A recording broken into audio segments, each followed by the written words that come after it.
Уважаемый Бадр Азурович, уважаемый Владимир Валерьевич, на текущий момент ситуация в топливной отрасли продолжает сохраняться непростой. К сожалению, каждый день происходят обстоятельства, которые не зависящие от нас, которые так или иначе влияют на запланированные отгрузки топлива, которое законтрактовано, оплачено в Российской Федерации. И это существенно, конечно, приводит к сбоям и в логистике, и в поставке, и в нормальном обеспечении работы всех заправочных станций. Вместе с тем, по вашему поручению, с прошлой недели уже от поступающих объемов, тех небольших объемов партий, которые поступают в республику, началось перераспределение с целью расширения охвата работающих заправочных станций. Заработали заправочные станции в Гале, в Ачимчирском районе, в Тхорчалском районе. Со вчерашнего дня заработали несколько частных заправочных станций в столице Республики Абхазия, в городе Сухум. Понимаем, что пока сохраняются длинные очереди, это приносит очень много дискомфорта и неудобства для нашего населения. По вашему поручению прорабатываем все возможные инструменты для того, чтобы отрабатывать и эти вопросы. Но по имеющимся на текущий момент остаткам в Республике Абхазия по бензинам, это свыше 1500 тонн 92 и 95 бензина на текущий момент. Традиционно для августа месяца пиковое потребление, связанное и с туристическим сезоном, и с увеличением количества наших предприятий, работающих. Это, конечно, создает нагрузку на топливную отрасль в целом. Вместе с тем, как ранее отмечено, партии в Республику Абхазия небольшими объемами отгружаются, и сегодня, завтра, послезавтра ожидается поступление еще партии бензинов. Все это нам позволяет в текущих условиях стараться обеспечивать внутренний рынок необходимым ресурсом, с учетом, конечно, ограничений, с учетом тех сложностей. Работу продолжаем. Уважаемый Бадр Азурович, на самом деле ситуация достаточно непростая, но по вашему поручению правительством и уполномоченными органами принимаются меры по стабилизации ситуации. Дело в том, что приоритетным по-прежнему остается обеспечение жизненно важных объектов горюче-смазочными материалами. На самом деле небольшими партиями ежедневно или через день поступают в республику по мере возможностей. И здесь подключены все действующие органы, которые в этой цепочке связаны, включая и Абхазскую железную дорогу, Министерство энергетики, все целиком правительство. Очень надеемся, что ситуация будет меняться, но в настоящее время те обстоятельства, которые являются внешними, они вот создают такие предпосылки, что обеспечение горюче-смазочными материалами, в данном случае бензином, ну, оно сегодня нестабильно для нужд Республики Абхазия.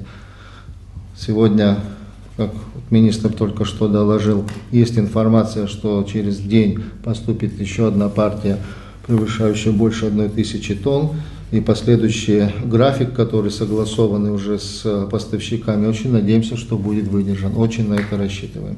Ежедневно ведутся переговоры с российской стороной, с поставщиками, с уполномоченными федеральными органами власти, поэтому работа ни на минуту не останавливается. Владимир Валерьевич, надо будет обеспечить работу всех служб и подразделений, которые обеспечивают жизнедеятельность государства. Это обязательно, значит, обеспечить топливом службы правоохранительные, службы безопасности, социальные службы, коммунальные службы, скорую помощь и ключевые объекты жизнедеятельности государства. К сожалению, обстоятельства, происходящие на топливном рынке, это обстоятельства, которые от нас, по сути, не зависят. Мы знаем, с чем это сталкивается. И, кстати говоря, наша общественность, граждане нашей страны знают, по каким причинам это происходит. И я благодарю, что с пониманием относятся к тому, что происходит, но при всем при этом мы не сидим сложа руки, не являемся, как некоторые утверждают, статистами в этой ситуации. Мы предпринимаем меры, направленные на стабилизацию ситуации на топливном рынке. Благодарен нашим российским коллегам. Все то, что сегодня попадает на территорию Абхазии, как раз-таки при содействии и администрации президента Российской Федерации. Вы знаете, что я и взаимодействую с Сергеем Владимировичем Кириенко, знаю по линии ведомств, правительств. Эти взаимодействия дают определенный результат, если даже с перебоем, там, с небольшими партиями, но при этом топливо в Абхазию доставляется. Конечно же, это все пришлось на пиковый период, на летний курортный период, когда расходы топлива суточные увеличиваются больше, чем в 2 раза. Но при всем при этом мы делаем все, чтобы топливо в стране было.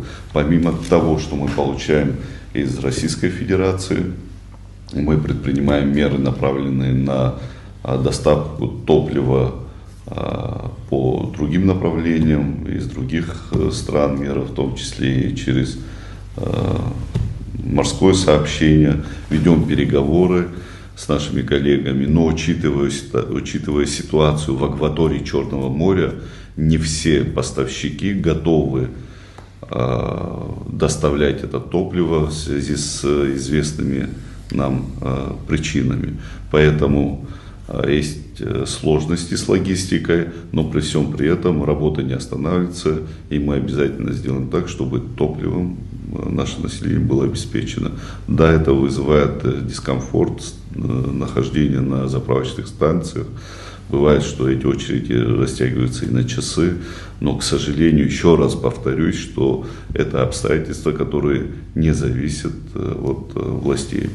Все топливо, что приходит на территорию Республики Абхазия, уходит на нужды населения и на нужды специальных служб для сохранения жизнедеятельности республики. При всем при этом я бы хотел отметить, что несмотря на сохранение дефицита топлива, компании не поднимают цены на топливо. Я бы хотел сказать слова благодарности нашим российским коллегам, которые приняли решение отпускать топливо по приемлемой цене, которая практически сохраняет свой ценовой диапазон до кризисного периода. Поэтому это тоже еще одна мера, которая направлена на создание благоприятных условий для нашей республики.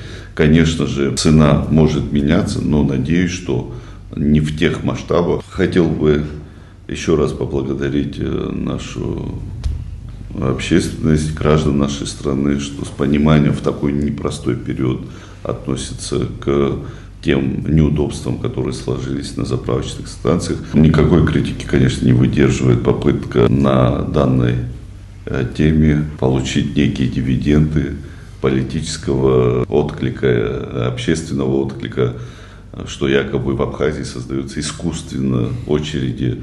Но это действительно безответственные заявления.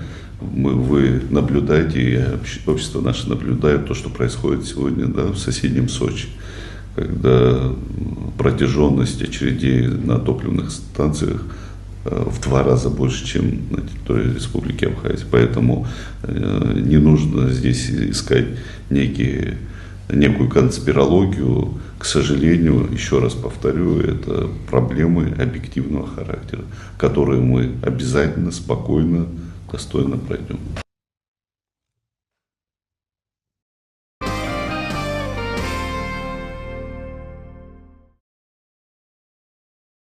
Уважаемый Астамур Капеевич, мы наблюдаем за тем, что происходит в здравоохранении, потому что это приоритетное направление, касающееся жизни и здоровья граждан нашей страны.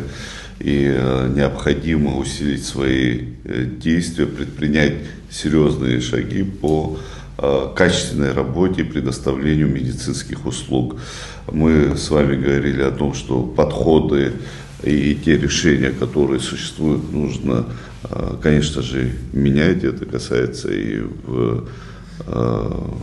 в доступности обеспечения лекарственными препаратами людей, попадающих в медицинские учреждения. Знаю, что это ранее этот вопрос был решен в инфекционной больнице, которую вы возглавляли. Надеюсь, что вы сможете масштабировать, и чтобы все наши учреждения медицинские имели такую возможность предоставить качественные услуги медицинского характера. Далее нам необходимо разработать программы, которые направлены также на обеспечение жизни и здоровья граждан нашей страны. Мы с вами отмечали и говорили о том, что необходимо внедрение новых подходов, в том числе разработки программы ИКО на территории Абхазии. Мы ежегодно направляем десятки миллионов на финансирование и лечение наших граждан за пределами. Уверен в том, что сохранение всех норм и требований, такую работу и такие услуги мы могли бы организовать на территории Абхазии. Даю вам поручение разработать программу, предложить реализацию этого проекта на территории Абхазии. Попросил вас усилить работу и контроль за реализацией проекта строительства детской больницы. Есть вопросы, которые должны проходить под вашим личным контролем, учитывая значимость и важность этого объекта. И прошу все необходимые условия предусмотреть в тесном взаимодействии с управлением по капитальному строительству, реализовать этот очень важный, значимый проект.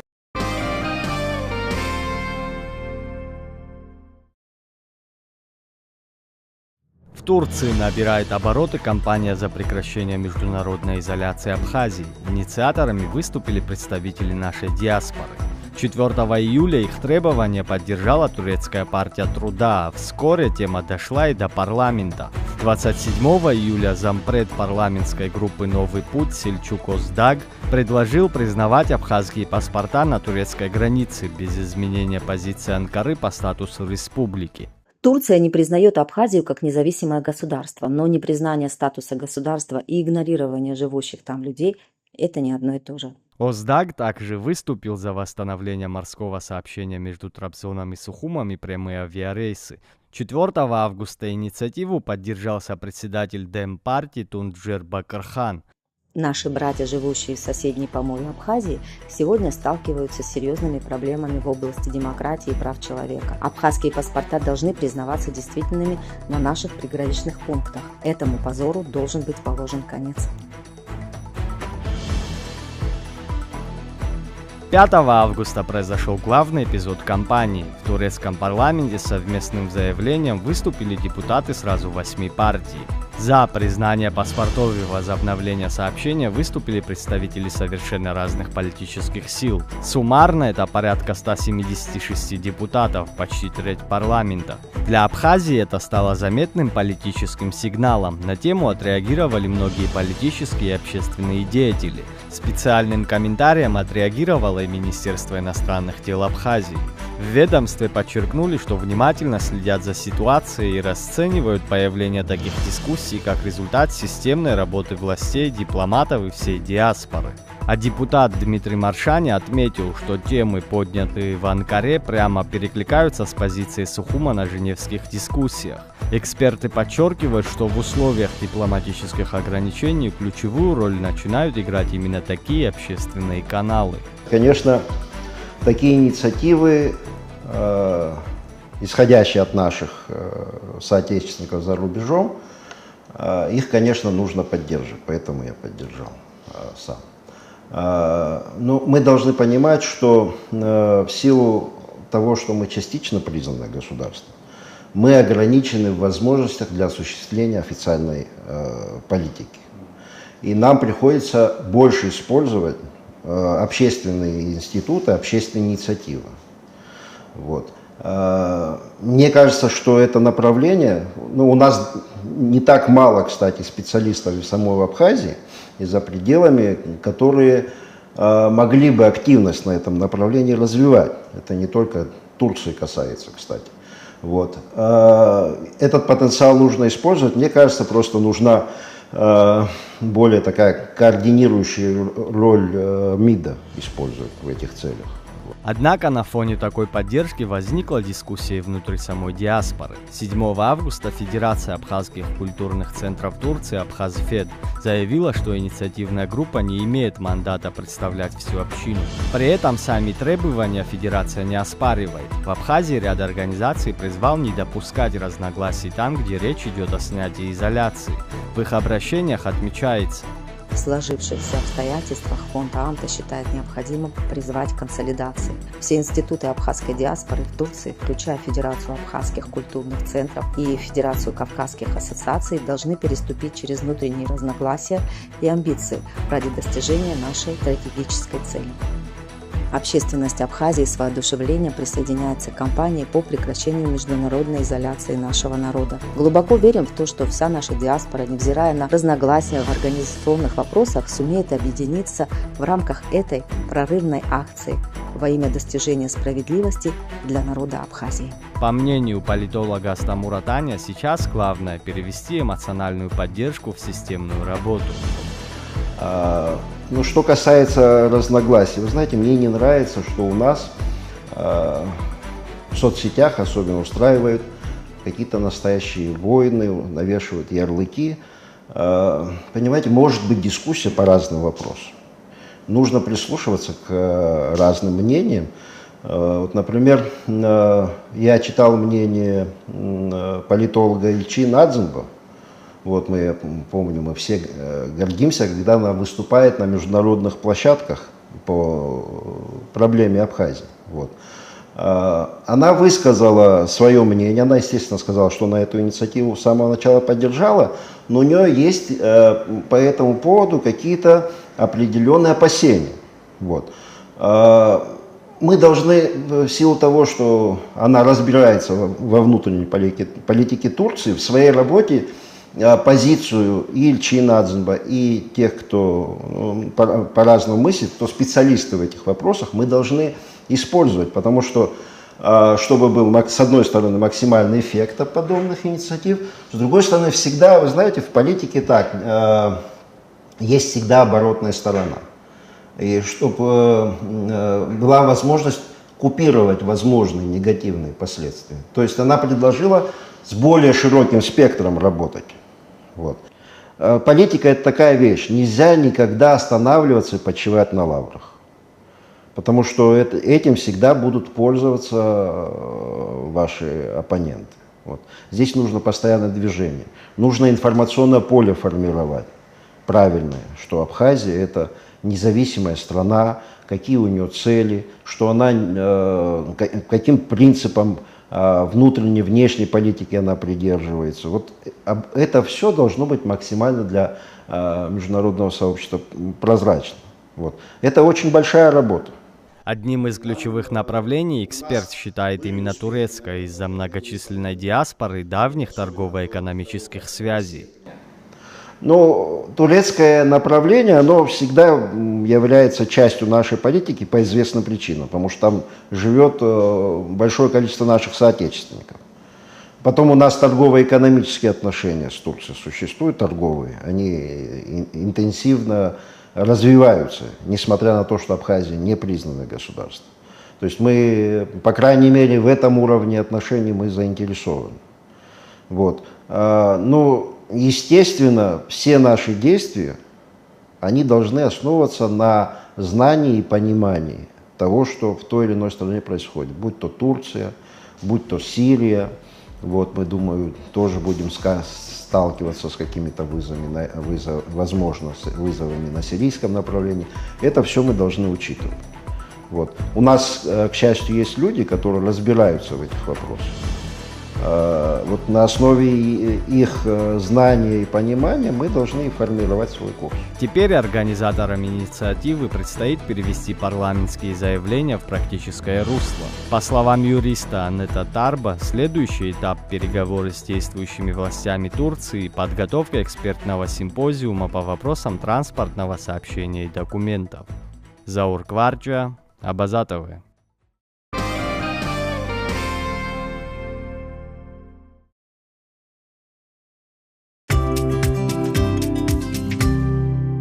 10 августа 2008 года указом президента Абхазии в связи с ситуацией в Кадурском ущелье и восточных районах было введено военное положение. 10 августа 2008 года в соответствии с мандатом миротворческих сил для обеспечения режима невозобновления огня как на суше, так и на море и в связи с обращением руководства Абхазии боевые корабли Черноморского флота встали на боевое дежурство в морской акватории Очимчиры.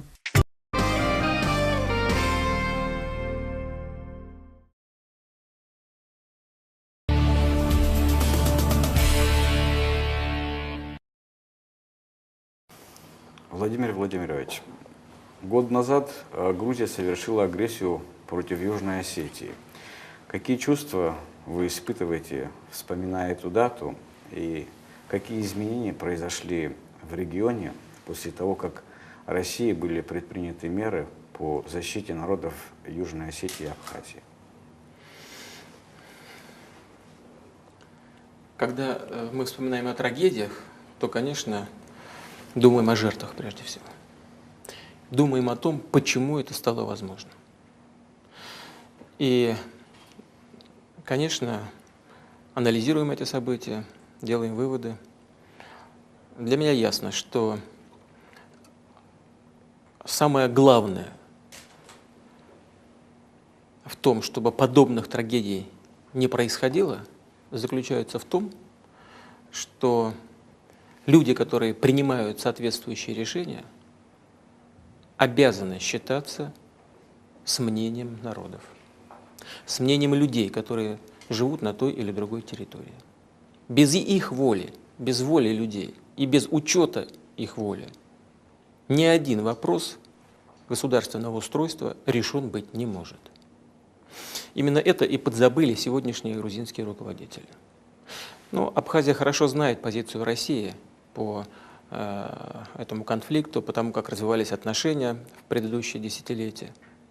Ну что греха таить, вы же знаете, сколько раз и Южная Осетия, и Абхазия в той или другой форме обращались к России, то с просьбой принять в состав Российской Федерации, то признать независимость.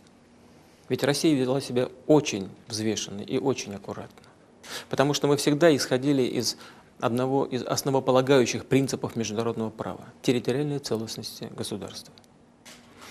Но для того, чтобы сохранить после развала Советского Союза эту территориальную целостность для Грузии, нужно было с уважением относиться к народам Абхазии и Южной Осетии.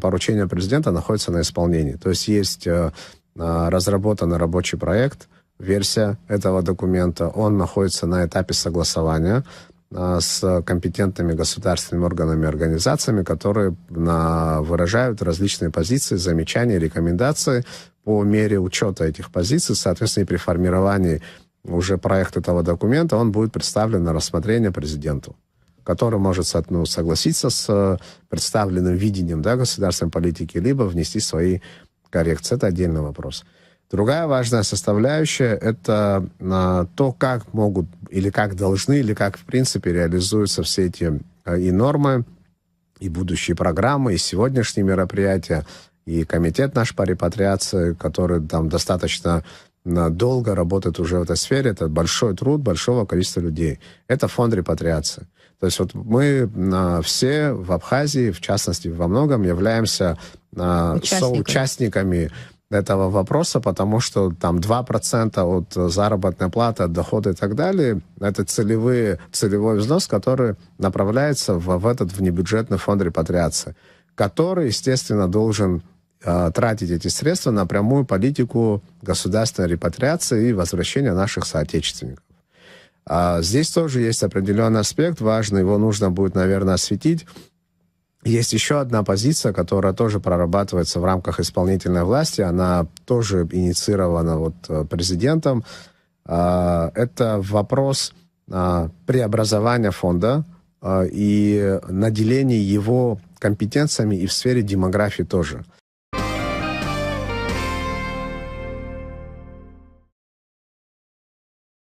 В последнее время уровень правонарушений, касаемых отсутствия разрешительных документов у судоводителей на выход в море, в разы сократилось.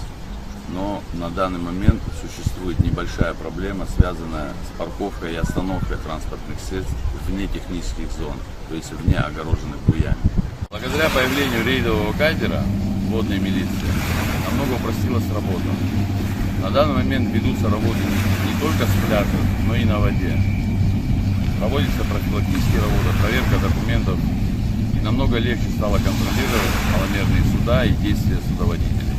Данные мероприятия проводятся в целях обеспечения безопасности плавающих в воде, проверка документов судоводителей, наличие водительских документов, наличие жилетов, а также документов, разрешающих на выход в море и соблюдение ими техники безопасности на воде.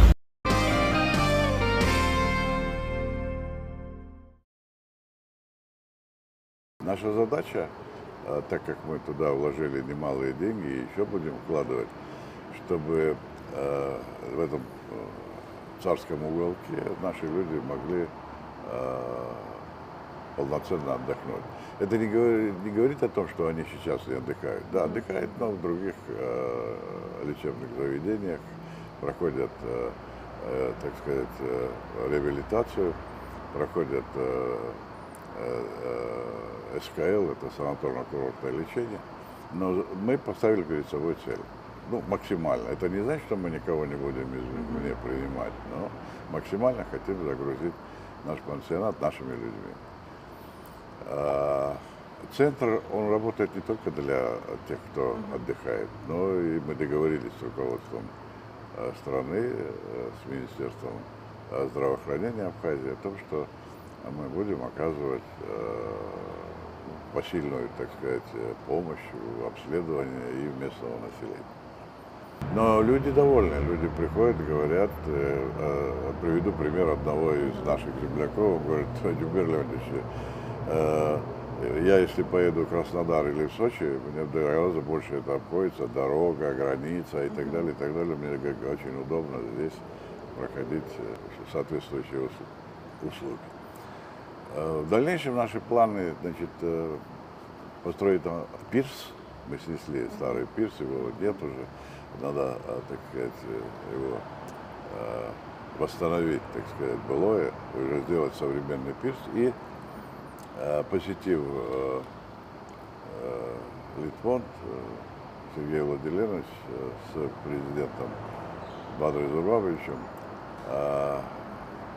попросили, а возможно ли здесь построить амфитеатр на 600 мест, для того, чтобы мы могли, так сказать, как-то проводить какие-то такие массовые мероприятия в Литфонде и для наших сотрудников, но и для республики, если будет в этом какая-то, так сказать, потребность. А потребность у нас точно будет.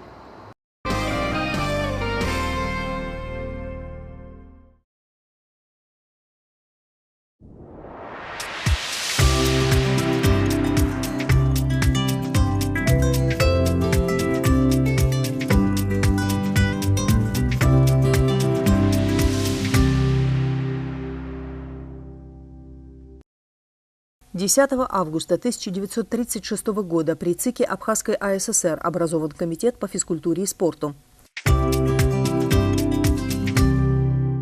10 августа 1992 года вышло постановление Президиума Госсовета Грузии о введении чрезвычайного положения на железнодорожном транспорте. 10 августа 2004 года делегация «Единой России» в составе секретаря Генсовета партии Валерия Богомолова, депутатов Госдумы Виталия Маргелова и Павла Пожигайла посетила Абхазию. 10 августа 2008 года указом президента Абхазии в связи с ситуацией в Кадурском ущелье и восточных районах было введено военное положение. 10 августа 2008 года в соответствии с мандатом миротворческих сил для обеспечения режима невозобновления огня как на суше, так и на море и в связи с обращением руководства Абхазии боевые корабли Черноморского флота встали на боевое дежурство в морской акватории Очимчиры. 10 августа 2010 года в Новом Афоне открылся новый музей Абхазского царства. В музее собраны экспонаты каменного века, эпохи бронзы, античности и средневековья. Есть стенды с оружием древних абхазов, различные предметы культа и быта, фотографии, карты. В центре зала расположен макет традиционной абхазской усадьбы. 10 августа 1921 года родился Борис Лапин, заслуженный деятель науки Абхазской АССР, доктор медицинских наук, профессор, академик Российской академии наук. Ветеран Великой Отечественной войны, выпускник 2-го Московского государственного медицинского института. Основными научными направлениями в работе Лапина являлись акклиматизация обезьян в клеточных, вольерных условиях и заказниках, спонтанные заболевания обезьян в естественных условиях существования и в неволе и так далее. По инициативе и под руководством Лапина в Закавказье был создан ряд приматологических станций и заповедников. В 1960-м Борис Лапин был назначен директором НИИ ПИТ. Под его руководством защищено 18 докторских и 39 кандидатских диссертаций. Он возглавлял кафедру экспериментальной биологии в АГУ. Лапин – автор свыше 600 публикаций. Неоднократно избирался депутатом Верховного Совета Абхазской АССР и Грузинской ССР. Многократно назывался человеком года в английских и американских изданиях «Кто есть кто в медицине». С 1992 года Лапин возглавил НИИ медицинской приматологии «Раман». 10 августа 1931 года родился Гиви Айба, первый из абхазов доктор биологических наук, академик. Его отец Григорий Айба, известный во всей Абхазии народный сказитель, солист прославленного ансамбля долгожителей «Нарта», выпускник Тбилисского сельскохозяйственного института. В 1959-м становится очным аспирантом Всесоюзного научно-исследовательского института растениеводства. После защиты кандидатской диссертации на тему кукуруза в Абхазии возвращается в Сухумскую опытную станцию субтропических культур Всесоюзного института растениеводства. В 1964 году Гиви Айба был назначен директором Сухумского ботанического сада. Под его руководством Сухумский ботанический сад получил статус НИИ, вошел в десятку лучших ботанических садов СССР, являясь хранителем гербария колхидской флоры. Научная деятельность Айба была направлена на изучение теории и практики интродукции растений. Гиви Айба защитил докторскую диссертацию на тему хвойные растения Абхазии и биологические основы их использования. Он был основателем, ректором и лектором Абхазского республиканского народного университета по охране природы. Айба – автор более 80 печатных работ, из которых 3 монографии. В 1997 был избран действительным членом Академии наук Абхазии и ее первым вице-президентом. 10 августа 1935 года родился Тарас Халбад, кандидат филологических наук. Область научных интересов – лексикография, лексикология, этимология. Выпускник Тбилисского государственного университета. Был преподавателем Блабургской и Джирухской средних школ. С 1968 до последних дней жизни работал в Абхазском институте гуманитарных исследований имени Гулия Академии наук Абхазии, совмещая должность старшего научного сотрудника с преподавательской деятельностью в АГУ. Является автором более 30 научных работ. Халбад внес значительный вклад в разработку проектов «Обратный словарь абхазского языка», «Абхазское правописание» соавтор, «Справочник по делопроизводству на абхазском языке» соавтор и другие.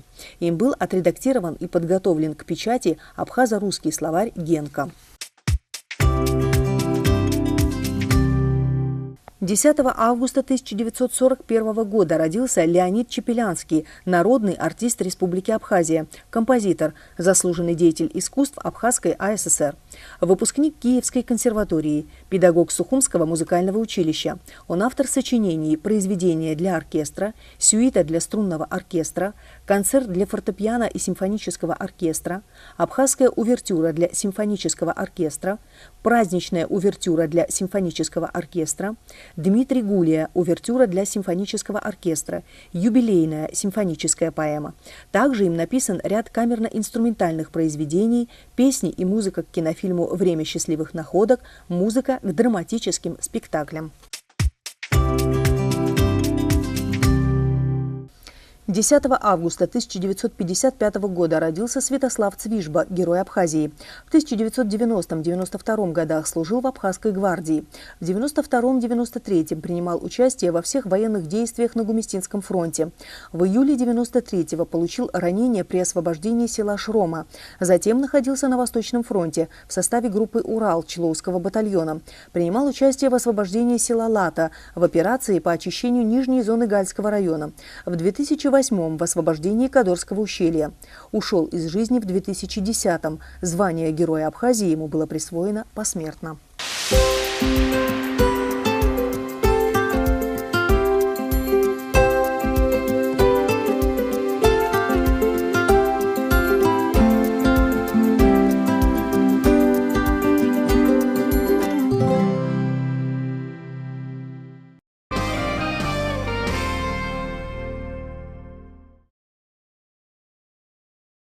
Есть аксиома.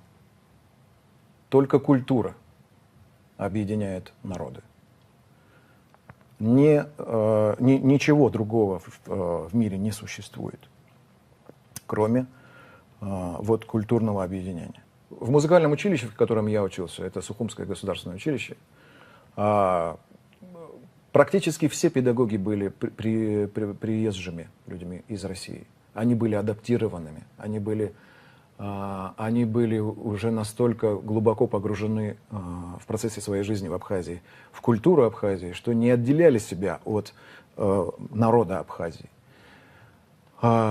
Мне преподавали люди, родившиеся в России, в Советском Союзе. Где-то кто-то в Воронеже, кто-то в Москве и так далее, и так далее. Наше содружество, как творческое, так и внутрикодовое, скажем так, содружество, родилось не сегодня и не вчера. Оно существует столетия. А продолжить это, вот эту дружбу, для тех, кто не знает, как это, должны мы. Сегодня это наша прямая обязанность. Поддержать всех тех, кто хочет расти культурно, дать возможность расти тем, кто хочет расти в области культуры, творчества и в любой другой отрасли, пожалуйста. Должны мы. Сегодняшнее поколение, которое может это сделать. Вот и все. Единственное желание — помочь людям, которые хотят. Все.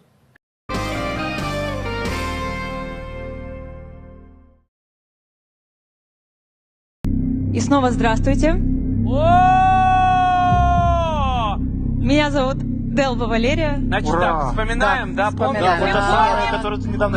помните? Помните тот самый неприятный случай, когда не смогла допеть наша прекрасная уже в сезоне. И так прекрасно пела, но потом все, давай пой хорошо. Я счастлива вернуться сегодня и выступить перед вами. У меня такие трепетные эмоции, честно говоря, даже не знаю, что сказать, но знаю, что спеть. Родные лица. Ой, давай. Мы тебя ждали, честно говоря, чтобы ты вернулась.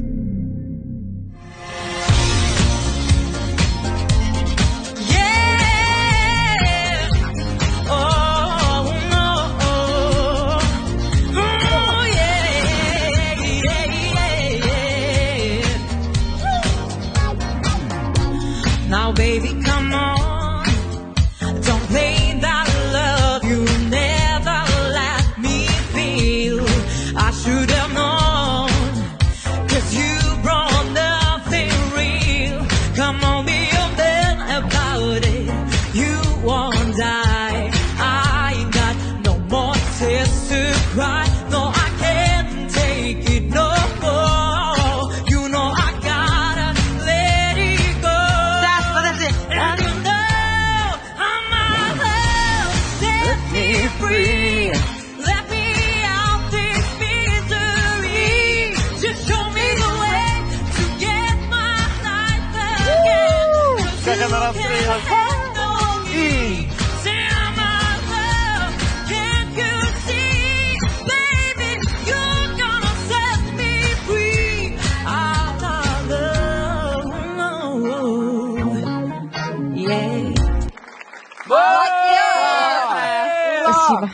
Прям вот Ты нас четко. пробудила, ты нас разбудила. Ничего лишнего, все в стиле, все вообще просто крутейшее выступление. Потому что это твое место абсолютно. Самое главное, что действительно ты никого не копировала по-своему, и очень свободно. И манера была своя, не взятая у кого-то, а вот прям вот умничка, браво. Я очень надеюсь, что в этот раз ты тоже попадешь в сезон, и твой путь в сезоне будет успешным.